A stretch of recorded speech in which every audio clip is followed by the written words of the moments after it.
যখন মানুষ বানাইল পা থেকে শুরু করে কণ্ঠনালী পর্যন্ত যখন ফেরেশতারা বানাইল, আল্লাহ রাব্বুল আলামিন ফেরেশতাদেরকে বললেন, ও ফেরেশতারা তোমরা এবার থামো।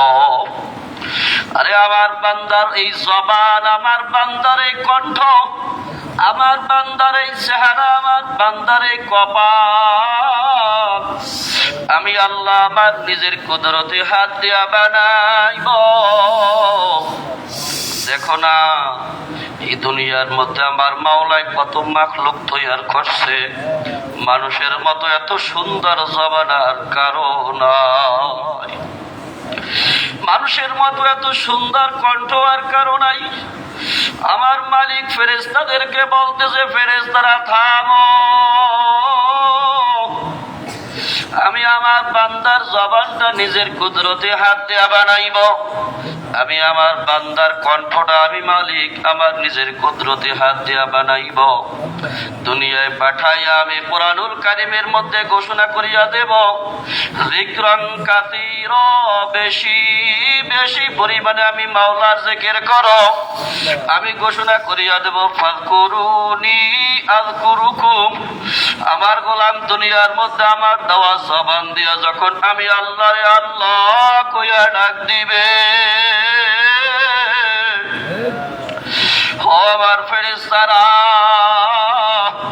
আমি মালিকের পরিচয়, আমার তো স্ত্রীও নাই, আমি স্ত্রী গ্রহণ থেকে পবিত্র, আমি সন্তান জন্ম দেওয়া থেকে পবিত্র, আমি জন্ম নেওয়া থেকে পবিত্র।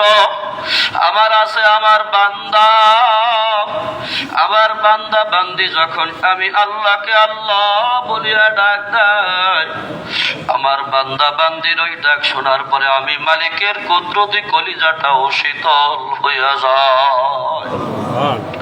আল্লাহু আকবার। এই জন্য এক মারিফাতের খেলা।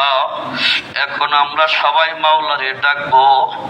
আরে খেয়াল কইরা দেখি, এত সুন্দর জবান দিয়া যখন আব্বুরে আব্বু বলিয়া ডাক দিছি, আব্বুর কলিজা শীতল হয়ে গেছে। আম্মুরে মা কইয়া ডাক দিছি, মায়ের কলিজা শীতল হয়ে গেছে। আর নেতারে যখন নেতা কইয়া ডাক দেয়, নেতার কলিজা শীতল হইয়া যায়। আজকের এই জামে মসজিদের মধ্যে মাওলার পাগলদের সাথে একত্রিত হইয়া, ওরে ভাই, ওরে বাজান, ও সাদা দাড়িওয়ালা আমার বৃদ্ধ বাবা, ও কালো দাড়িওয়ালা আমার যুবক ভাই,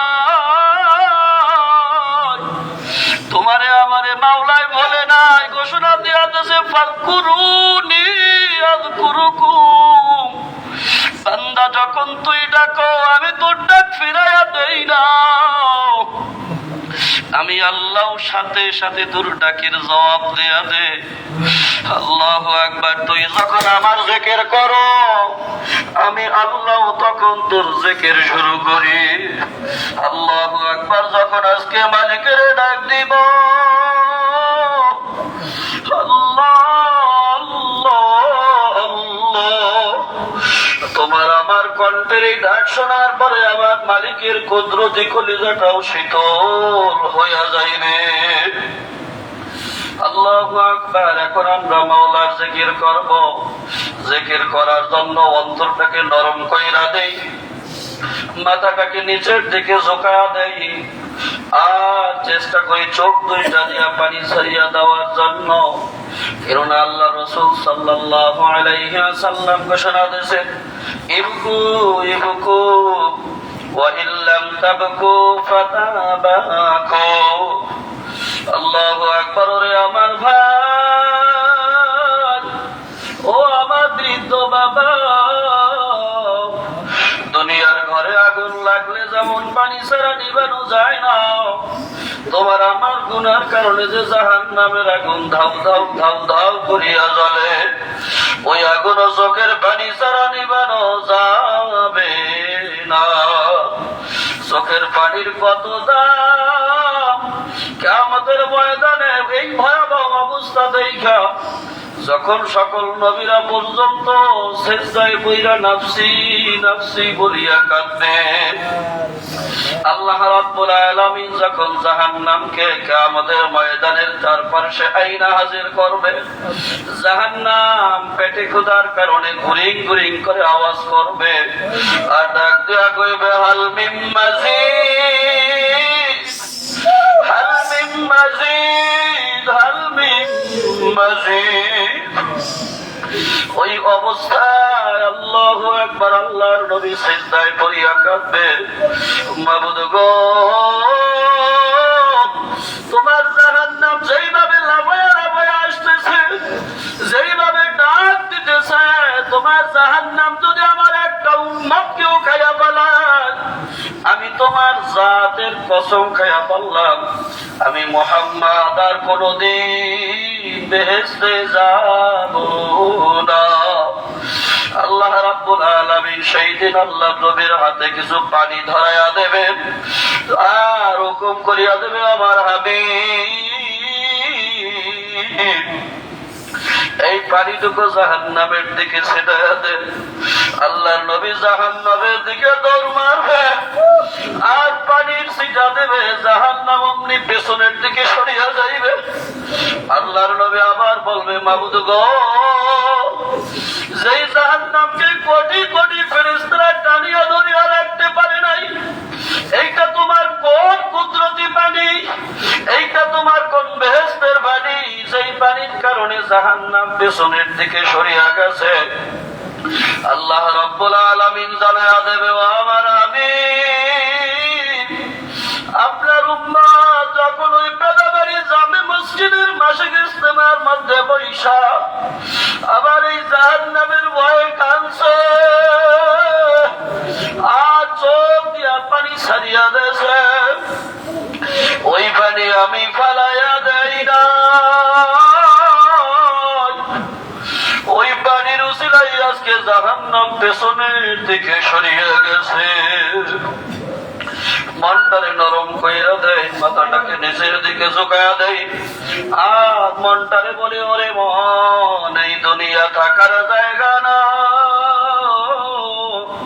থাকতেও পারবো না। আর ডানে বামে তাকাইলে কত চেহারা এখন আর দেখা যায় না, কত আপনজন ছিল, কত বন্ধু বান্ধব ছিল, পড়ার টেবিলের কত বন্ধুরা এখন আর দুনিয়ার মধ্যে নয়, খেলার মাঠের কত সাথীরা দুনিয়ার থেকে বিদায় নিয়ে গেছে। আরে আমার চাইতে কত কম বয়সী মানুষগুলাও দুনিয়ার থেকে বিদায় নিয়ে গেছে।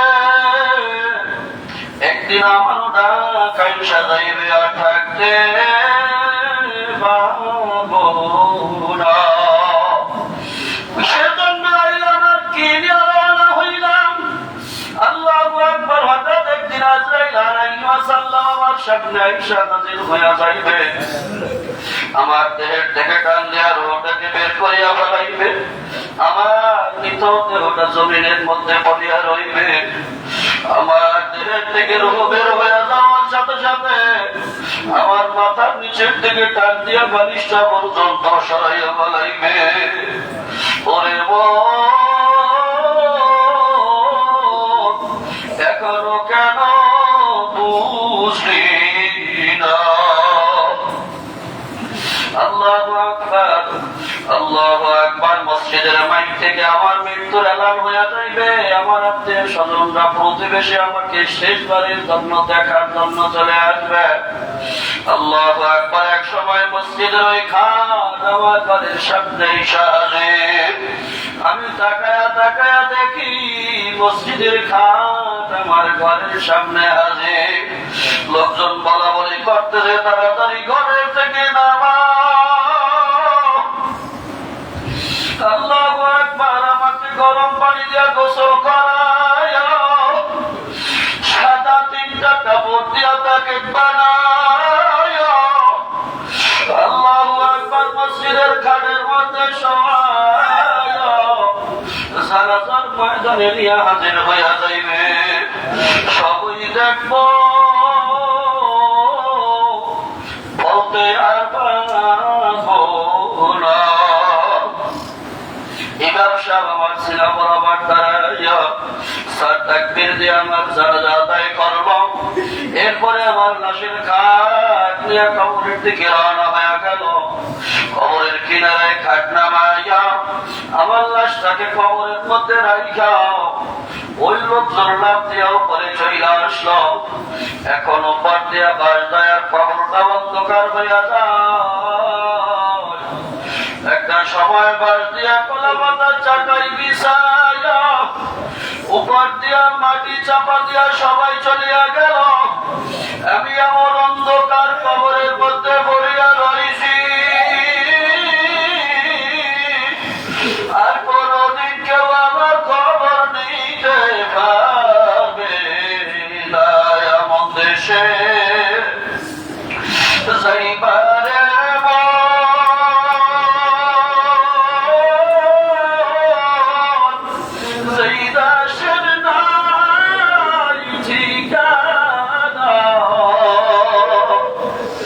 যেমন ঘরে শুইবারের মন সেই ঘরে নাই বিছানা। যেমন দেশে যাইবা তুমি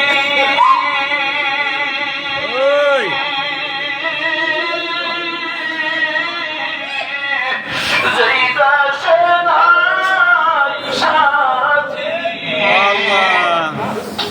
কেমন ঘরে থাকবা তুমি সেই ঘরে নাই বাতি।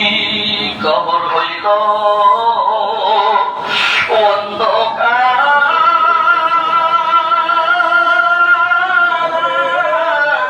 মাটির কবর হইল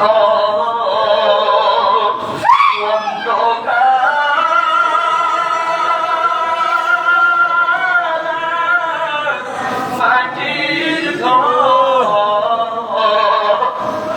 ওই কবরে